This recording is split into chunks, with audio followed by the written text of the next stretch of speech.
Hello student, YouTube channel में आपका स्वागत है। आज हम लोग देखेंगे जो जेक द्वारा प्रकाशित किया गया है एक मॉडल सेट, उसमें से सब्जेक्ट मैथ का देखेंगे। और इस क्वेश्चन में आपको जो भी प्रॉब्लम होगा वो क्वेश्चन आपको आसान से आपको इस वीडियो में देखने को मिलेगा। इस वीडियो को अंत तक देखिएगा और क्वेश्चन पे जहाँ पे समस्या होगा आप एक बार देखिए इस वीडियो को, आपका सारा क्वेश्चन इजी वे में बनेगा। चलते हैं एक एक करके देखते हैं स्टूडेंट तो क्या कहता है।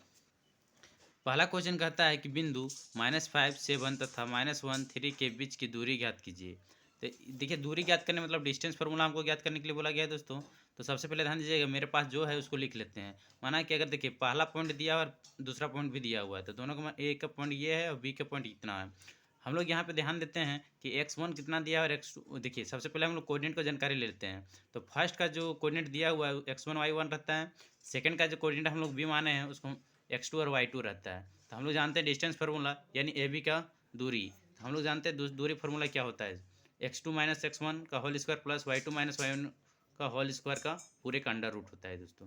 अब ध्यान दीजिएगा इसमें क्या होता है, इसमें अंडर रूट। अब यहाँ पे जो मेरा दिया गया है उसी में हम लोग पुट करते हैं। x2 का मान -1 है, x1 देखिए -5 है, बट माइनस और माइनस क्या हो जाएगा, फार्मूला माइनस रखता है तो उसका 5 हो जाएगा इसका स्क्वायर, प्लस y2 आपका 3 है, -y1 कितना है आपका 7 है, तो इसका होल स्क्वायर कर दिए।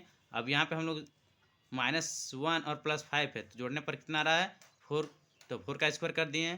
3 - 7 तो -4 का स्क्वायर कर दिए। यहाँ तक तो कोई दिक्कत नहीं होना चाहिए। उसका देखिए 4 का तो स्क्वायर करेंगे 16 आ जाएगा, -4 का स्क्वायर करेंगे तो फिर भी 16 हो जाएगा क्योंकि माइनस में प्लस हो जाता। अब ध्यान दीजिएगा, अंदर में 16 से लोग जोड़ दिए, अंडर रूट 32 हो गया यानी 32 हो गया। इसमें से अगर फैक्टराइज कर रहे हैं दोस्तों तो फैक्टराइज आप लोग का आता ही है, तो कितना बार लिख सकते हैं 5 बार, 2 × 2 × 2 × 2 × 2। अब इसमें हम लोग पेयर मिलाते हैं तो पेयर मिलाने को देखिए 2 पेयर तो 1 मिल निकल गया, फिर यहाँ से 2 पेयर में 1 पेयर मिल गया, फिर 2 निकला, 2 दूनी 4 हो गया, 4√2 हो गया। ये मात्रक में आंसर होता है क्योंकि दूरी का हम लोग ऐसा मात्रक या यूनिट में लिखते हैं दोस्तों।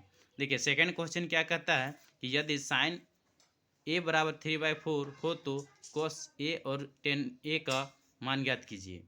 तो हमारे पास जो भी है उसको लिख लेते हैं कि साइन a बराबर 3/4, जो कि एक हम लोग जानते हैं कि राइट एंगल ट्रायंगल से अगर ये एंगल से लेते हैं तो आपका ये परपेंडिकुलर हो जा रहा है, ये बेस और ये हाइपोटेनियस।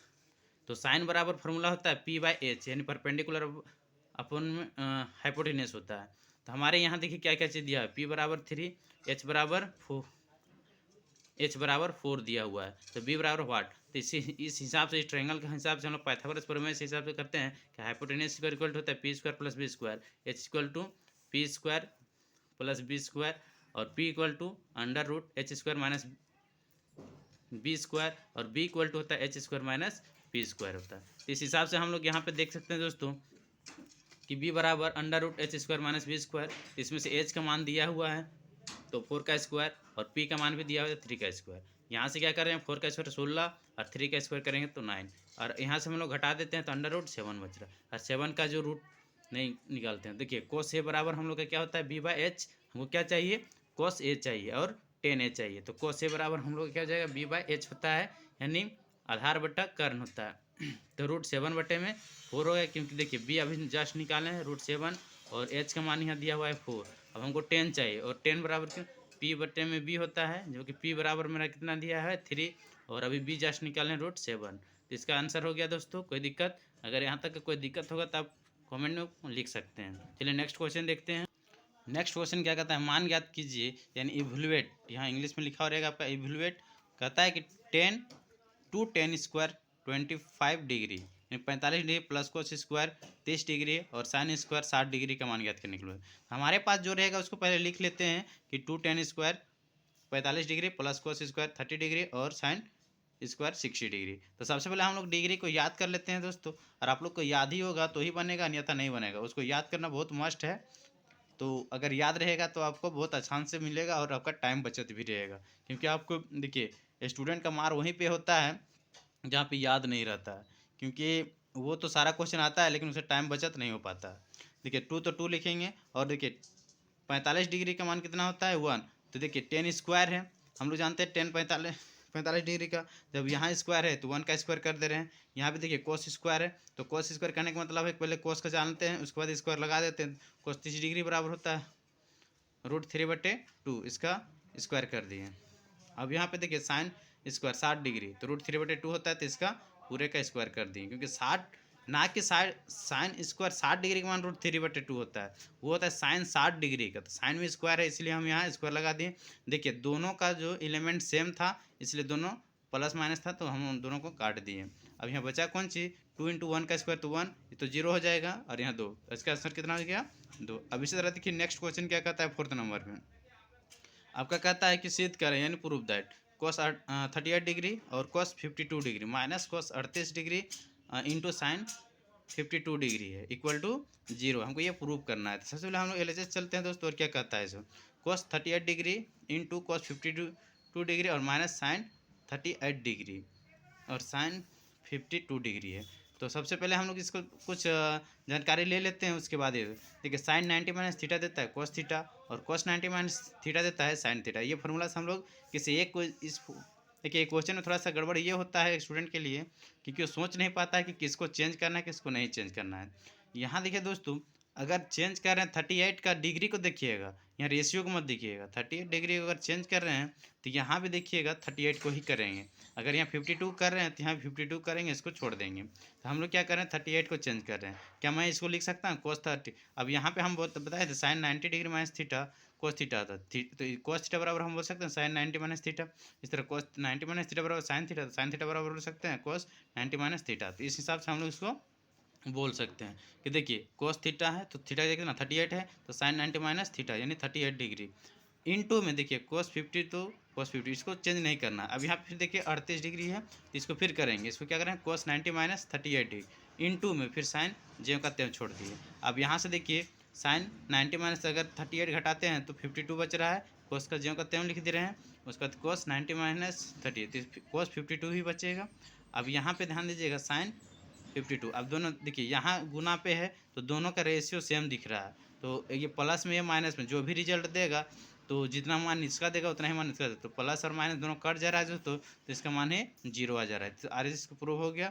देखिए इसी को और से बना सकते हैं, जो कि हम लोग आगे पढ़ेंगे जब हम लोग आईएससी करेंगे उस समय, यानी साइंस लेंगे और उसमें से आईएससी करेंगे, उसमें मैथ में दिया रहेगा कि एक फार्मूला आता है कि अगर एंगल को जोड़ते हैं cos a प्लस बी, तो फार्मूला आता है cos a into cos b minus sine a into sine B. उस हिसाब से हम लोग फार्मूला को बिठा सकते हैं। तो यहाँ पे ध्यान दीजिएगा cos 38 डिग्री 38 डिग्री है इंटू cos 52 डिग्री है माइनस साइन 38 और इंटू साइन 52। तो इस हिसाब से हम लोग बोल सकते हैं a का मान है आपका 38 और b का मान है 52, तो हम लोग इस हिसाब से लिख सकते हैं cos 38 प्लस 52।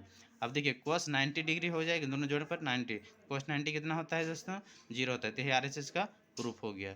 अगर यहाँ तक कोई दिक्कत होगा तो कमेंट में लिख सकते हैं। नेक्स्ट क्वेश्चन देखते हैं। देखिए 5th नंबर क्वेश्चन कहता है 7 सेंटीमीटर त्रिज्या तथा 5 सेंटीमीटर ऊंचाई वाले लंब वृत्तीय बेलन का आयतन ज्ञात कीजिए।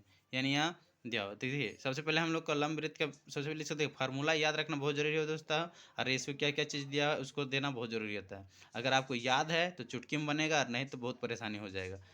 तो देखिए सबसे पहले आर इक्वल जो दिया हुआ, आर इक्वल त्रिज्या को आर बोलते हैं, 7 सेंटीमीटर दिया, ऊंचाई को एच मान लिए तो 5 सेंटीमीटर दिया हुआ। तो बेलन का आयतन हम लोग जानते हैं दोस्तों पाई आर स्क्वायर एच होता है।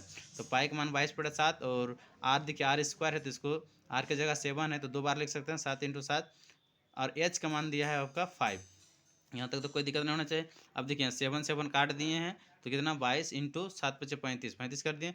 दोनों को गुना करने पर दोस्तों 770 सेंटीमीटर क्यूब आता है। और यहाँ यूनिट आपको छोड़िएगा ना, क्योंकि हम लोग आयतन निकाल रहे हैं यानी वॉल्यूम निकाल रहे हैं, तो क्यूब में होता है इसका जो भी अक्षर मात्रक रहेगा। तो यहाँ देखिए गुना करके हम लोग दिखा दिए हैं, आप गुना कर सकते हैं। उसके बाद ध्यान दीजिएगा दोस्तों नेक्स्ट 6 नंबर क्वेश्चन। देखिए 6 नंबर का कहता है माध्य माध्यिका तथा बहुलक के बीच संबंध बताइए, यानी रिलेशन बिटवीन मीन मॉड और मीडियन। तो ध्यान दीजिएगा दोस्तों, इसका फॉर्मूला होता है 3 माध्यिका इक्वल टू 2 माध्य प्लस बहुलक होता है। इंग्लिश में बोलते हैं 3 median equal to 2 mean plus में मॉड। ये आपका फॉर्मूला, ये इसको याद रखना पड़ेगा, क्योंकि यही याद रखिए तो ही समझ में आएगा, अन्यथा नहीं आएगा। उसके बाद कहता है 7वां नंबर क्वेश्चन बहुत ही अच्छा क्वेश्चन है।